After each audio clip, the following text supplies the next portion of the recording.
Ladies and gentlemen, boys and girls, if you don't know, you won't know. This is the boy back in the building, man. Back in here for another reaction. This time we are going to be reacting to a Ching Smooth video. Adam22 goes off on AD for acting like a victim and warns him that he needs money to go to war. Ever since Adam had the whole thing with his wife go down with the tape and everything like that, he's been on a different type of energy, a type of energy where he's basically trying to say it with his chest. You know, let's see what he says. Adam22 lately. Somebody might want to check if Adam22 and 6ix9ine did not switch bodies. So Adam22 did an interview with Bootleg Kev. Make sure you guys go check it out on his channel. It got to a certain part where Adam was asked about his ex-host from No Jumper, and he did not spare any feelings. Now I'm gonna play this clip shortly for you guys, but this is a totally different personality from what we see from Adam. I'm not sure if it's the porn thing blowing up or the amount of money he's gotten over the last couple of months, but he is definitely feeling himself and he is on one right now. Here's what Adam said about AD. I saw AD said something because you had Snoopy Badass on. Yeah, who he wants special treatment because Snoopy Badass had a video where he basically said that, like, and this is a long time ago because I did an interview with Snoopy like 2 years ago, and AD wasn't there or anything, and like Snoopy had a video where it basically said that AD was blocking him from going on No Jumper. So when I had Snoopy on the other day, I asked him what was up with that video, you saying that you would fuck AD up or whatever.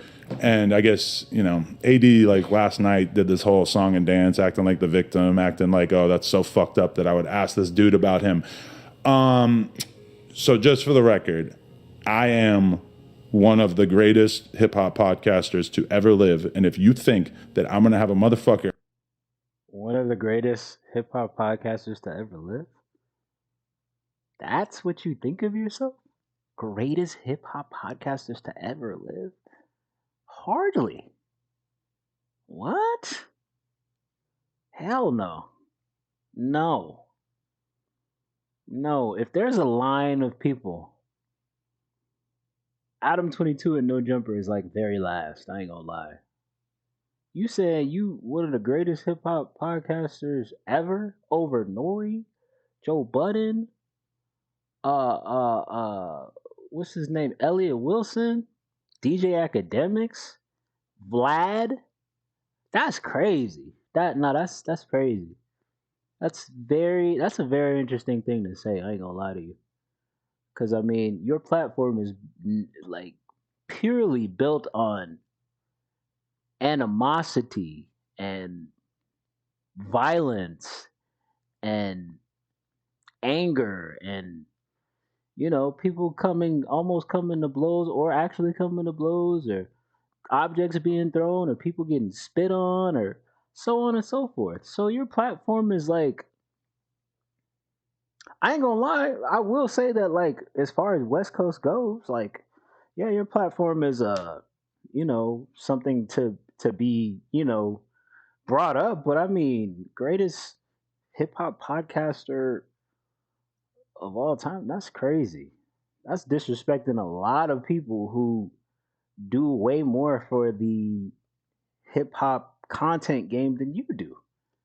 There are like so many other like platforms that just do it better, and they don't have to scorch and scold their guests and ask them about people they got beef with. Like that's a whole, like, being on, like, worrying about what's going on with this person, or like talking about street stuff. Like, I I don't know, man. It's crazy. That's crazy. That's a crazy statement to make On the show and not ask him about the beef that he previously had with someone who was a host on the channel. You're not paying attention to what I've been doing for all these years, because that is 100% what I do. AD, like, I don't know why he like thinks he needs like special treatment, but I think the reality is that he probably isn't even actually bothered by what I said in the interview with Snoopy Badass. he just does like 4 streams a week and he needs topics and he needs stuff to talk about. And so that probably seemed like something that would be good clickbait. And that's not like, he don't even talk about you like that for real. He only talks about you when the stream asks him about it, or if there's something that he thinks that your platform said about him that's disrespectful. Like in this case.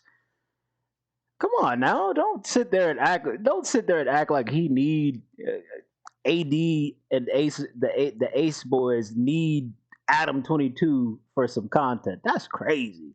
Wow. I see what AD is saying about accountability. That's crazy. Wow. People just you see people become this weird version of themselves, and they start faking fights, and they start faking beefs, and they start creating. That's your platform. You are explicitly talking about your platform. No Jumper fakes fights. No Jumper creates arguments. Are you serious? Who is he attributing these characteristics to? That's crazy. Wow. They have pumped this guy's head up. That's crazy. Beefs out of nothing or whatever, and I was in Florence about to get married, is because his cousin came on one of the No Jumper panels, and then AD did a whole stream talking about, if I'm not fucking with Adam, then or if you're my cousin, you shouldn't go on No Jumper or whatever. And I hit him up. I sent him a couple of texts just being like, bro, I didn't know you had a problem with this fucking guy. Like, what do you like? But again, it's like, he needed some clickbait. He needed something to talk about that week. So you see how AD, even being who he is, that's crazy. He just is, I don't know. It's like weird. Like, oh, you could have just texted me and said like, why'd you interview my cousin? Instead, you do a 3-hour live stream about it. And but that's why I kind of feel bad for these guys, because it's like they feel like they have to talk about me to get views and to get people to pay attention, because that's all of their most viral content has just been talking about me. But how does it work when you or somebody on your platform mentions them and they don't talk about you? Because you have reprehensibly, almost automatically, almost all the time you literally talk about Lush all the time. You talk about Lush all the time. I don't know. It has to be a thing that's brought up in an interview for you to talk about T-Rail or AD. But like, still, that's like, come on now. Don't sit up here and act like they just whoring out to talk about you. They are not doing nothing of the sort. I don't think they're doing that. I don't think they're doing that. The men have both of those respective camps of people. T-Rail, Ace Boys. T-Rail, Ace Boys, AD, they have all Figmunity has literally built their own metaverse. What do they need to talk about? Like, what do they need to whore to talk about you for? It's when y'all bring them up. That's when they talk about y'all. You sit up here acting innocent. That's crazy.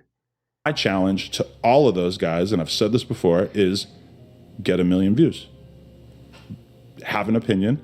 Have a thought. Are you talking about on a specific video? Make a video. He said, have an opinion, have a thought. If somebody has to go through all the No Jumper clips, all the main channel of No Jumper, and look at all the videos with 1 million views, they all got something to do with somebody arguing with somebody. They all got something to do with somebody fighting somebody. He talking about generate a thought. That's not what y'all do on No Jumper, bro. That's at least for somebody who used to watch No Jumper. That's not what it is. Not every interview, not every podcast that they do on No Jumper is just people having a conversation like shit. Like what? Why? Like why lie about that? That's just disingenuous. Why lie about that? You know exactly what you're doing when you say that. Video that gets 1 million views. Have a thought, have an opinion, do something. The stipulations are You can't get a million views talking about me. That's not going to do it. There's not a million people who care that much about any of these ex-hosts talking about me. Or, get an interview. Talk to somebody who's like really interesting and get a million views. That's crazy because all of those people who used to work for you actually get interviews. I mean, probably besides like I don't really pay attention to Biggest Bros channel that much, but Lush One, T-Rail, AD, bro, they have all had like actual guests on their show. They don't just sit up there and be doing live streams and just be talking. Like they literally be getting people to come on, like interesting folks to come on their shows. Like what is this dude on, bro? He really has like puffed his chest out for real, for real. That's crazy. That's my challenge to every single one of them. Well, I think you will have proven to me that you successfully when you get a million views, because I could tell you that last month I got 50 million views on my YouTube channel. And this is like, people talk about a sinking ship. All of these channels combined are maybe 10% of the views that I get in a month. And I'm a sinking ship. This is what these people actually, while they were on the channel, I was always transparent about pay. I was always like very, open to having discussions about what the future of the channel was going to be. So that is the one thing that really bothers me, is just this bullshit victim narrative that was painted on the way out. And at the end of the day, you need money to go to war. And I got a lot of it. And I can't speak. I mean, I don't think they want to. Now, I'm not gonna lie to you guys. Him saying AD needs him for content was wild. That's crazy. You need money to go to war. Wow. What about when Poetic Flacco decides he wants to leave? What about when Sharp decides he wants to leave? Then what? What about when Brick Baby and whoever else is on there decides they don't like the way they're getting compensated, or they don't like the way the creative direction of certain aspects of the podcast that they're sitting on, it doesn't work for them? Like, what about when that happens? Has that even been called into question in his mind? Like, or is this just how he's thinking for show? He's just gonna get millions and millions and millions of views no matter what. That's wow. That's really They did a good job leaving.